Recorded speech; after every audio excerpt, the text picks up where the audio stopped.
You're listening to the Weekend Sport Podcast with Jason Pine from News Talk ZB. Saturday means our Australian correspondent Adam Peacock from codesports.com.au and various other media platforms. Are you off to Randwick this afternoon? Yes, correct, Piney. I'd say your intel's good, but then I remember on the WhatsApp message I actually told you that. So yeah. That's right. I haven't been stalking you or anything like that. It was you who told me. Sherlock Holmes over there. Yeah. I've got my round of golf in my Saturday morning. You know how much I love my Saturday golf, and off to the track, and then later on to watch my son play football. So got the holy trinity of great sport all in one day. What a day it'll be for you. So Randwick, Australian Oaks this afternoon. Any tips for us? Probably your one, Orchestral, who won the Kiwi Derby not that long ago, and yeah, she looks a class above of what she's in. I think she's odds-on favourite. So yeah, it's hard to go past her. But actually, I don't do the form too much when I'm going to the races too much, because then it's that old pattern of overthinking. So I'll just go race by race when I rock up there and try and have a good time that way. You still get good crowds at race meetings like this? Yeah, so the Everest, which is in October, is Sydney's biggest race day. They had 40,000 to that. Something like today, I reckon, they'll nudge 30. This is the second day of the championship, so they had 4 Group 1s last Saturday, 4 Group 1s this Saturday. So it's high-quality racing, and yeah, it's a kind of like a bit of...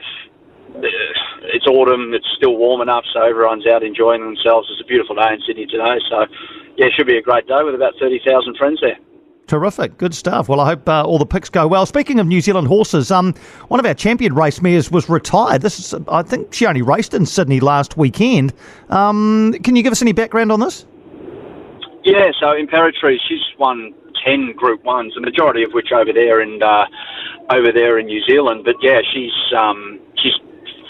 last spring she was pretty much adjudged the best sprinter in the world.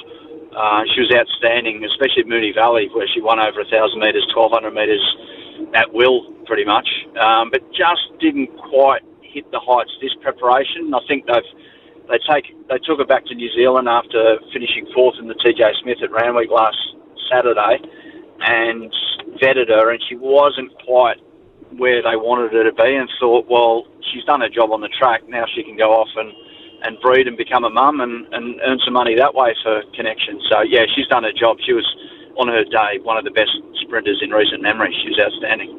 All right, a couple of other matters I want to ask you about. One is the non-selection of young Australian football star Nestori Irankunda in the Australian side for the upcoming Olympic qualifiers. You and I spoke about this, it was either last week or the week before. This has all got a bit messy. Can you unpack this for us? It's hard to unpack because no one's come out from either Nestori's camp, certainly not Adelaide, but, you know, his management and agents and whatever, or the kid himself, or Tony Vidmar, who selected the Ollie Roos squad, and said, this is exactly why he's not selected, whether or not he wasn't fully committed and was unsure about being selected, or Tony Vidmar didn't think that it was the right time for him. Look, my personal opinion is the team is not as dangerous as it could be without him, because I'd say that his role would have been, 20 minutes, 30 minutes off the bench. You've seen him, Pine, he's a match winner.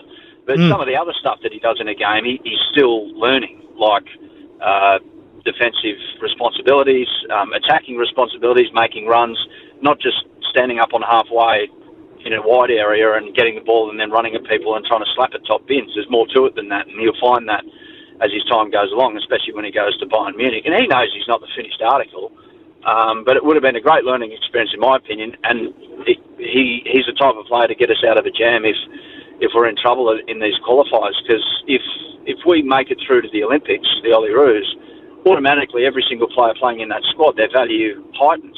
So clubs benefit, Australian football benefits, the players themselves benefit. But look, he's not there. They just have to get on with life, and hopefully one day he does some great things in a national team, whatever the team is, be it the Socceroos or the Ollie Roos, because he's still eligible next Olympic cycle. But is it true that because he opted against accepting the approach, because I think there was a couple of injuries or something. There was an approach for him to be selected at the second time of asking. Because he rejected that, is it true that some other A-League clubs were lobbying Football Australia to stand him down from Adelaide games? Is that true? Yeah, that's the word, that some other clubs said, well, we've lost players. It's outside a window.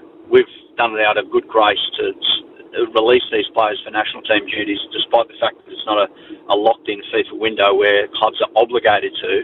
And then they say, well, it's good enough for us, but not good enough for him. I think it's more convoluted than that. And look, at the moment, honestly, the A-League needs all the bloody help it can get. So if Nestor Irankunda is made to sit out 2 or 3 games because other clubs are kicking up a stink, well, they're shooting themselves in the foot. So let the kid play. Sanity prevailed last night. And look, Macarthur got a win anyway. They might have been one of those clubs. Nestor missed a last-minute penalty to get a draw out of the game. So no harm done. Entertaining game of football last night. He played a part, scored a great goal. Get on with life. Yeah, well, if the A-League needs help, it's you only have to look across this way. Adam, the Phoenix will save the A-League. Don't worry, they're going to win the whole thing. Yeah, they're going to host a grand final. You'll be calling a grand final, mate. Just hope, Unbelievable. Hopefully, well, as long as it's not out there, it's not 4 degrees and raining sideways. I think it'll be a great occasion. I'm not sure if you've seen any footage from last night's game between the Phoenix and Melbourne Victory. Yeah, it was. It was one of those days that are not a great advertisement for Wellington in terms of its weather, but. Yeah, no, it was some evening. Just to finish, I see the Waratahs beat the Crusaders last night. I'm not sure if you managed to catch up with us and amongst everything else that's going on, but a golden point drop goal got the Tars home 43-40. Nobody defending in this game, obviously. No, I think there were 12 lead changes, so Crusaders should have iced the game, and then Waratahs sent it to Golden Point and then won it in Golden Point. Great night for the Tars, and Darren Coleman, their coach, is under all kinds of pressure, and they're having internal reviews. And I don't know, you talk of an organisation that can make life hard for itself. Well, Rugby Australia seems to be a gold standard in that regard, but they're having this review into the Waratahs. But they've got this guy in charge, Darren Coleman, who knows the landscape of New South Wales rugby as good as anyone. I don't know who you're going to get who's going to make things immediately better.